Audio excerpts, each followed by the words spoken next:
Got it. Finally, I just had a transition. Okay. So, once again, hello, good afternoon, evening, morning, whatever time of day it is for you. I have had a hell of a time getting this game to work with Streamlabs, but now we're here, and we're gonna find out what's going on in this Lovecraft inspired excuse me, point and click game by the same people who made A Golden Wake, which I've already streamed. And I don't know a whole lot other than it's like Victorian times and may or may not have Cthulhu in it. So. Wake up, sunshine. Haven't I told you not to call me that? What's the matter? Have a rough night? Bit too much Bollingworth ale is all. That stuff really creeps up on you. Sorry I couldn't join you, but I was long overdue for a quiet night in with Addie. That's fine. There'll be plenty of other opportunities. Hell, maybe Adelaide can even join us. It's been ages since she last drank me under the table. Afraid she mostly sticks to tea these days. Miles, what exactly is it we're looking into? I may have dozed off during the briefing. Honestly, Bill, one of these days Snelling's gonna notice. No, he won't. Why do you think they put him behind a desk? The man couldn't find his own backside with a pair of pliers and a lantern. Very fun. Anyway, it's a burglary at the Hambrook Flower Shop. A burglary, eh? How dull. At least we'll have enough time to get a drink afterwards. You seem awfully certain of that. I am. In fact, I'd bet the devil my head that we're done within the hour. Well, the devil's gonna be disappointed that his winnings are so meager.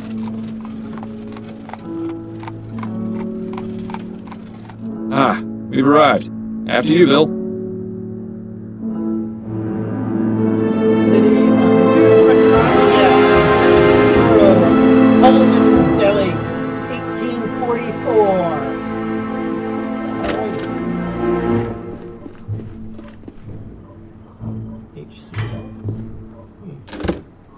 Thank you. Keep the change. Look at that. We're in steampunk. There's a fucking lift over there. And so, our night of excitement begins. You more than anyone else should know that there's rarely a dull night in Chumley. I have a feeling tonight will be the exception. Until we get to the pub, that is. Keep your mind on the case, Bill. Now let's get a move on. Objects. Bill, could I have a word? What's on your mind, Fordham?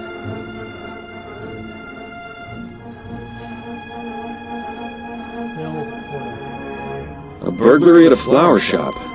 Not the most thrilling case we've had, is it? If I didn't know any better, I'd say Snelling's been giving us the boring cases lately on purpose. Why would he do something like that? He's eyeing a promotion to chief of police. He'd sell his own mother's cane if he thought it would help. Plus, there's no secret he doesn't like us. I can't understand why. I've shown him nothing but respect. It's because you're too good at what you do. And because you're friends with me. What's that got to do with anything? Not everyone is as open-minded as you, Miles. Let's just leave it at that. You ever miss living out here, Bill? About as much as you missed stepping in that pile of horseshit last week. I was distracted by that story you were telling me about your sister. How's she doing out west, anyway? Well, she's not in the chums, so fantastic. Living here was about as fun as wearing a vest made of meat to a dogfight. I'm glad we both managed to get out. Oh, and by the way, Miles, you didn't do such a great job of cleaning your shoes. That would explain all the funny looks I've been getting. Still feeling rough, Bill? Yes, but I'll feel better once this case is finished and we can go down to the Angel for a pint or four. Hair of the dog? No better medicine. When's the last time you took any time off? That's a good question. What year is this again? I think we've both been working a bit too much lately. Addie's been wanting to go visit her mother in Dixie. Maybe we can all go. That sounds nice, but I wouldn't want to be a third wheel on a visit to your in-laws. Unless... Would Adelaide's brother be there by any chance? You're incorrigible, Bill.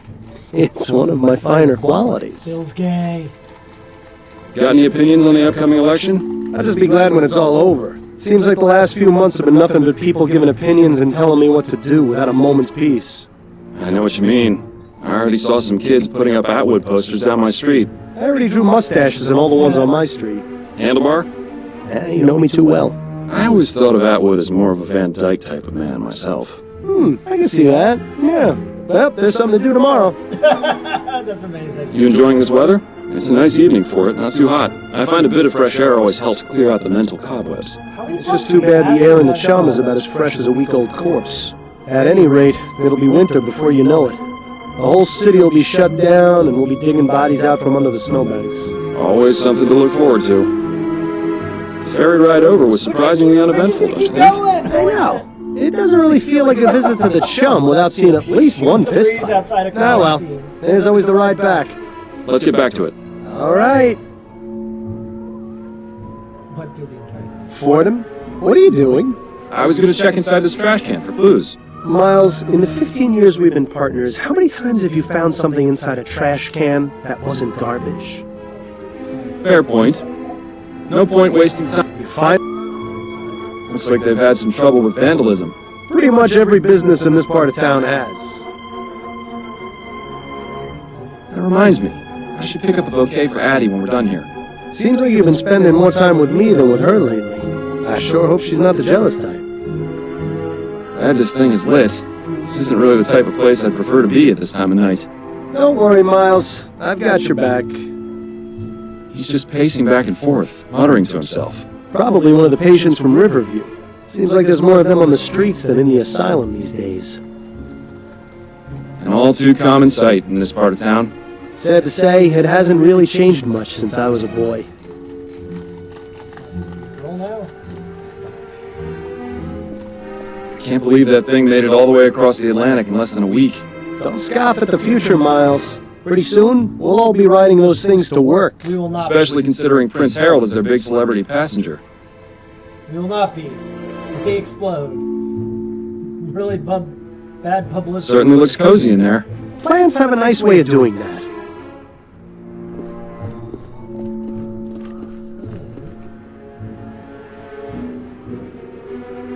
Bravo. Certainly looks cozy. Alright, let's go in. Come on, Bill.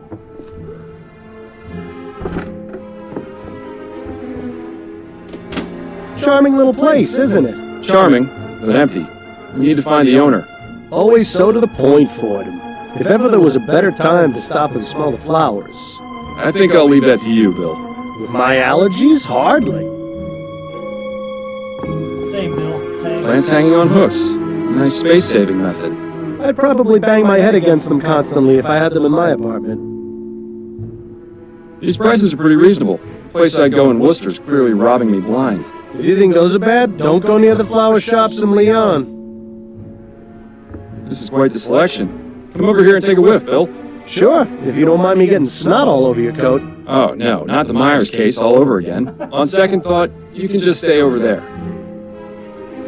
This is quite the... Oh, on second... Not too many left. Seems business isn't so bad around here.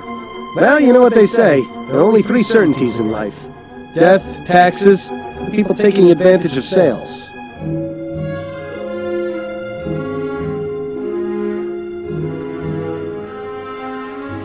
Mostly a bunch of fertilizer and growth tonics. Growth tonics, eh? Plant growth tonics, Bill. Of course. I knew that.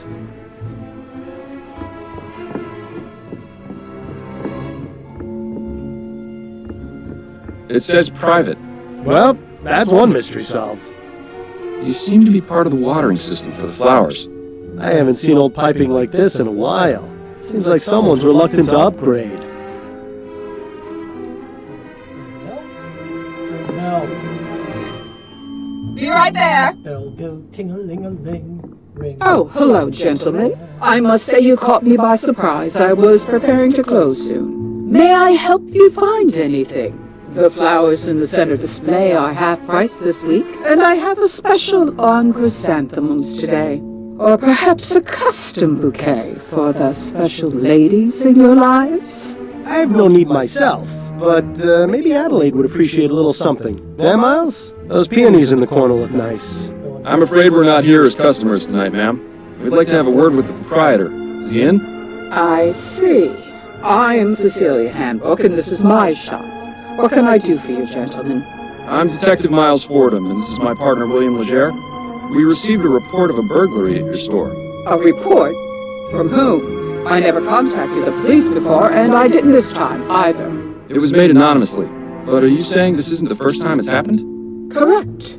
It's happened 3 times. But considering the police hardly care about the daily muggings and vandalisms around here, I didn't think they would be interested in something so trivial. Well, we're here now, and we'll do all we can to help you. We'll have to see about that. If you wouldn't mind, Mrs. Handbrook, I'd like to ask you a few questions. Very well, Detective. Have you been in business long? Yes, I opened this shop 30 years ago, along with my late husband, David. But the past 10 years, I've been running things on my own. Don't you feel unsafe being here by yourself so late into the night? Detective, when you've lived in this part of town as long as I have, it takes quite a lot to scare you. Could you give me the details concerning the burglaries? About 3 weeks ago on Monday, I noticed that my order of Easter lilies was missing. At first, I thought nothing of it. Sometimes certain types of flowers are unavailable or arrive in poor condition. These things happen. Then 2 weeks ago on Wednesday, it happened again. But this time, I noticed something rather odd. Go on. When I opened the shop, there were 6 crowns and 10 shillings on the counter. That's exactly the cost of 2 orders of lilies. Last Friday, it happened yet again. The lilies were missing, and there was payment for 1 order on the counter. I believe that someone has been breaking into my shop after hours, taking the lilies, and leaving money behind. How unusual. Have you noticed any suspicious characters lurking around? Detective Fordham, this is Chumley. You can't throw a stone without hitting a suspicious character. And if you've noticed my window, you'd be aware that stones get thrown around quite a bit in this neighborhood. If you're looking for trouble, you're far more likely to find it out there than in here. I meant if you'd seen anyone out of the ordinary near your shop. Only the 2 men from the police who entered it tonight. That is most definitely out of the ordinary. Big time ACAB, isn't she? I love her. Have you found any evidence of a break-in? No, the front door is always locked. My assistant Trevor and I are the only ones with the key. Are there any other points of access to the building? The upstairs windows, I suppose, but I made sure to keep them locked, and neither of them have been broken. Would you allow us to have a look upstairs? Is that really necessary? I was just about to close up the shop. It won't take but a moment. Fine, I suppose you may, but please, don't dally too long. Okay. She gave us permission to go upstairs. You mentioned your assistant has the other shop key. What can you tell me about him? His name is Trevor Hastings, and he has been working for me for the past 10 years. Do you trust him? Implicitly. I've known him for ages, and he has been my full-time assistant since shortly after my husband died. You're not suggesting he had anything to do with this, are you? Not at all. I would like to speak with him, though. Where might I find him? It's Friday, so he should be on his way back from the docks right now. He'll be bringing my flower order within the hour. Good. We'll meet him here, then. If that's all right with you. I suppose I don't really have much of a choice, do I? So, this burglar has been paying for the stolen goods? That would appear to be the case, yes. I really don't think this could even be considered a crime. That's one of the reasons I didn't bother reporting it to the police. And the other reasons? Oh, I think I've already made those quite clear, Detective. I think that's all the information I need for now. All right, Detective.